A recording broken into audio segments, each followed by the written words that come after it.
Chaos is spreading across Mexico after a military operation using U.S. intelligence killed a Mexican cartel leader. El Mencho, the country's most wanted drug baron, died after being seriously injured in a raid. Violence has since broken out across multiple states, with images akin to a war zone.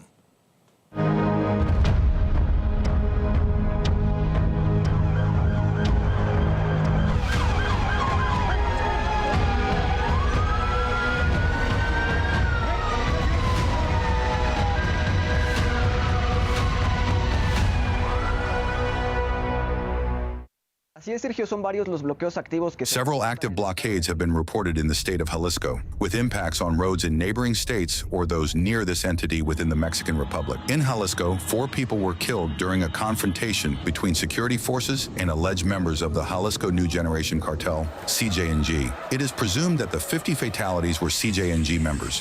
3 others were seriously wounded in the clash. The Army stated that these individuals were airlifted to Mexico City, where they died en route. The Defense Ministry reported that among them was Nemesio Oseguera Cervantes, known as El Mencho, the leader and founder of the CJNG, one of the country's most dangerous cartels, renowned for its firepower and involvement in illicit activities across Mexico.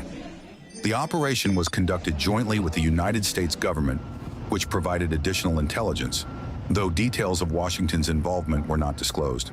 From early in the day, the term Code Red trended in news headlines, on social media, and elsewhere.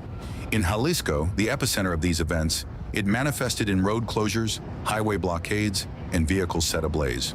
The state's governor repeatedly urged residents to stay indoors. Even the president announced the suspension of in-person classes across Jalisco amid the unrest. The federal security cabinet confirmed the blockades without specifying locations, as these were being handled by federal authorities, and emphasized that protecting citizens remains the Mexican government's priority. Beyond Mexico, the U.S. Undersecretary of State, Christopher Landau, posted on his official X account that he had been informed Mexican security forces had killed El Mencho, one of the world's most bloodthirsty and ruthless drug traffickers. He hailed it as a major advance for Mexico, the United States, Latin America, and the world. This is no small matter. Nemesio Oseguera Cervantes has long been a top priority for both the Mexican government and Washington, which designated him a key target and offered a multi-million-dollar reward for information leading to his capture. We will continue monitoring developments, including any confirmation of this criminal leader's death. Meanwhile, thousands of Indian nationals, they are estimated to be residing in Mexico, including in Guadalajara, a tech hub. The city is one of those to have been impacted by the ongoing wave of violence. The Indian Embassy in Mexico has urged people to shelter in place.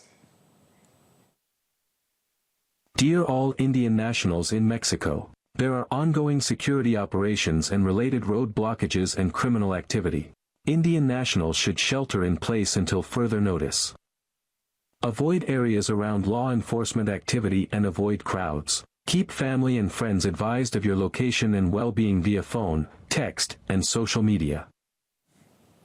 And we can get some insight now from the former Indian ambassador, Achal Malhotra. Ambassador Malhotra, thank you very much for speaking with RT India. First of all, what do you make of the situation that has erupted in Mexico at this point of time?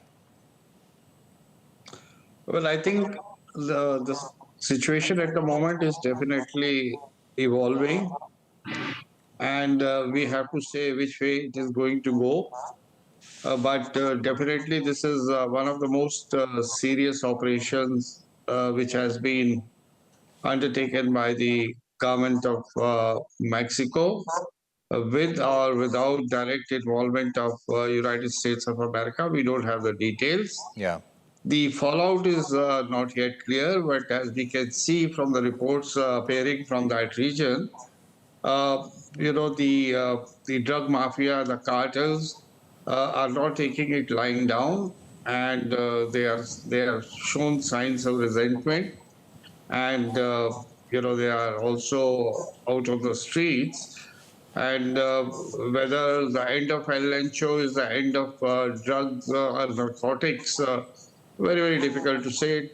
In all probability not, because drug trafficking is one of those 3 or 4 global issues including human trafficking and terrorism and the extremism, which die very, it's very difficult to completely eliminate those. So we'll have to see. We'll have to watch how the situation evolves, whether it gets into further chaos in Mexico, or whether the government of Mexico is able to take control of the situation now. Over to you. Ambassador Malhotra, according to these reports, this operation, was done using U.S. intelligence. That is being said at this moment. Now, we have seen similar tactics going after the drug traffickers in terms of Venezuela very recently. Now, there is Mexico. Are there any parallels to be drawn here? Well, I think if you look at this episode in a larger context, we are aware of the fact that ever since President Trump took over, he's trying to reinvigorate the so-called the Monroe Doctrine in the form of Donoro Doctrine. The Monroe Doctrine of 19th century actually was controlling or warning the European colonizers to stay away from Latin America. But here in this case, this Donoro Doctrine appears to convey a signal that the United States of America would like to have full control over the affairs of the Latin America. Yeah. It's not keeping others away, it is more than that. Like others should not interfere into this region, but the United States of America will have a complete control of this region. So if you look at in this context, there is a parallel between Venezuela and Mexico. But the qualitative difference is, in the case of Venezuela, United States of America had made a direct intervention. But in this case, probably the current president of Mexico has been more cautious and has been trying to engage Donald Trump in a manner that no direct intervention was allowed, and instead they have tried to give the signals that they are willing to address the United States of America's concern. There are two or three major issues between America and the Mexico. One, of course, is water sharing. Other is the migration, and third, of course, is the drugs. On drugs, the Mexican has also have a complaint to make to the United States, which is that the illegal arms smuggling into Mexico have strengthened the hands of the drug mafia, and that is creating a problem for the government of Mexico. So it's a multidimensional kind of thing.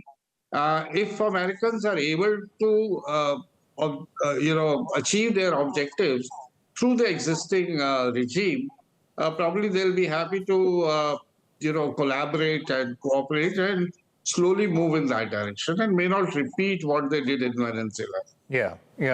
Ambassador Malhotra, on the flip side, do you think this is also, in a way, a message from Mexico to the United States that, look, we don't really want an operation like Venezuela happening here in our country?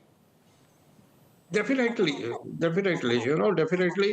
Sharing intelligence is fine. It's a part of global, cooperation or a regional cooperation. But they don't want their boots on the ground, and they don't want them to militarily interfere. It's a message. And I believe there is some back-channel diplomacy going on for some time between Mexico and the United States of America.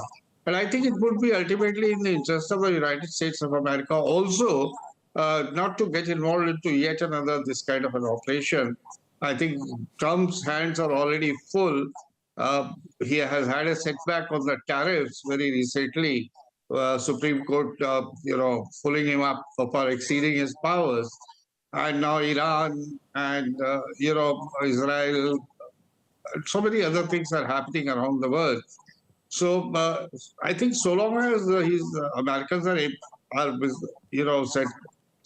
satisfied that the current regime in Mexico is sort of pliable and is not trying to do anything against the interest of America.